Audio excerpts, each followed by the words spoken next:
This is a channel called The Flight Mic. It's getting about 1.5 million views per month and making about $10,000 per month. This is another channel called Viral Vision. It's getting 14 million views per month and probably making close to $42,000 per month as well. We see these channels all the time and want to replicate their success, but I'm going to show you exactly how these channels achieve success and how you can also.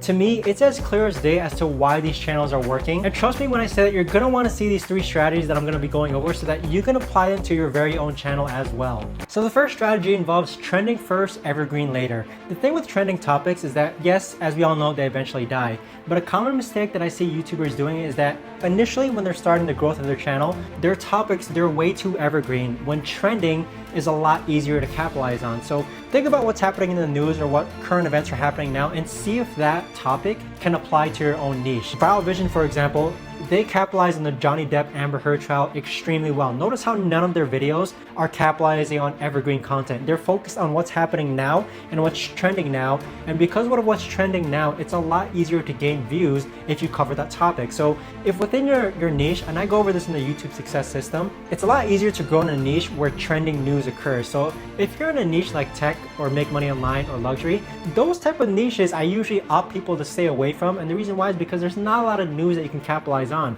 I'm not saying that those niches work, but what I am saying is that some niches are a lot easier to grow than others. So when you capitalize on trending first, videos should be able to gain views easier, and then later on when the trends die, that's when you start focusing on evergreen content. So for Viral Vision, for example, once this Johnny Depp and Amber Heard trial dispute kind of dies down, I'm sure that if they create a video called 10 Things You Know About Johnny Depp or 10 Things You Didn't Know About Amber Heard, those videos which are evergreen will also work as well. So step number 1, you want to capitalize on something that's trending now and then focus on evergreen later. If you're ordering like a batch of 5 videos from your team or creating 5 videos, you'll want 4 trending videos and maybe just 1 evergreen video. If you're focusing on a batch of like 10 videos to give to your team, you want to put in probably like 8 trending videos and maybe 2 evergreen videos. So moving on to the second strategy, this is what I like to call the 3-point thumbnail. So when it comes to thumbnail designs, simplicity is often better, and it doesn't really matter how the thumbnail looks. What appeals more is the creative aspect and whether or not people can actually understand the thumbnail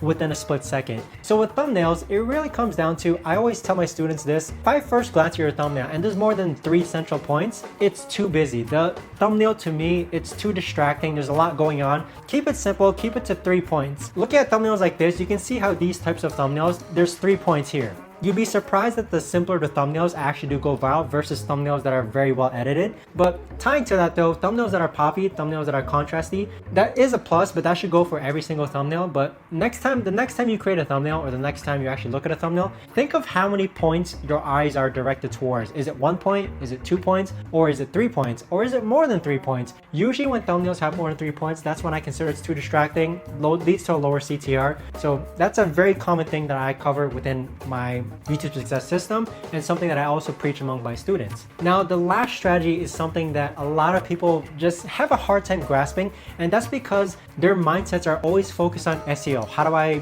SEO or optimize my title? How do I optimize my description? How do I optimize my tags? SEO is very simple, and what I'm titling this strategy is that it's called the creative title. SEO, you simply take your keyword and you put it in your title. You take your keyword and you put it in your description. That's all you need for SEO. What people neglect is something called the creative title. And the creative title is something that it doesn't have a search volume. It doesn't have any SEO or optimization weight to it. What it does have though is a human appeal to get people to click on that video. People have to understand that YouTube, it's run by humans. You know, people are too worried about optimizing for the search engine, optimizing for the algorithm, when the majority of YouTube, it's being used by you and me, humans, people who actually have an emotional trigger point if you come up with a creative enough title.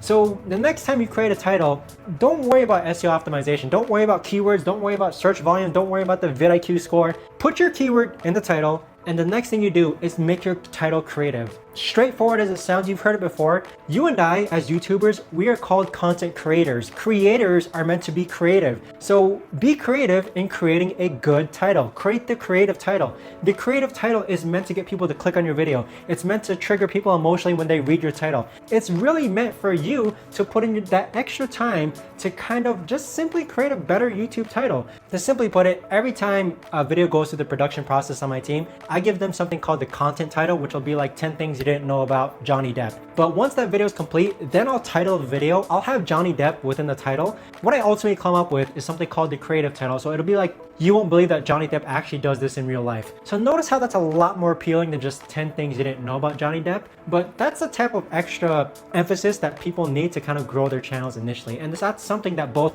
The Flight Mike and Viral Vision are doing. They're not worried about SEO. They're not worried about keywords. Don't get me wrong, keywords and SEO, it's important, but that's a very simple thing to accomplish. You just put your keyword in your title and description, and if you want tags, but tags are meaningless, and afterwards you start becoming more creative with the title, more creative with the thumbnail. So after implementing these 3 hacks or strategies that people aren't using to grow their channels, you're gonna watch this video next, and trust me, it'll help you grow your channel a lot faster.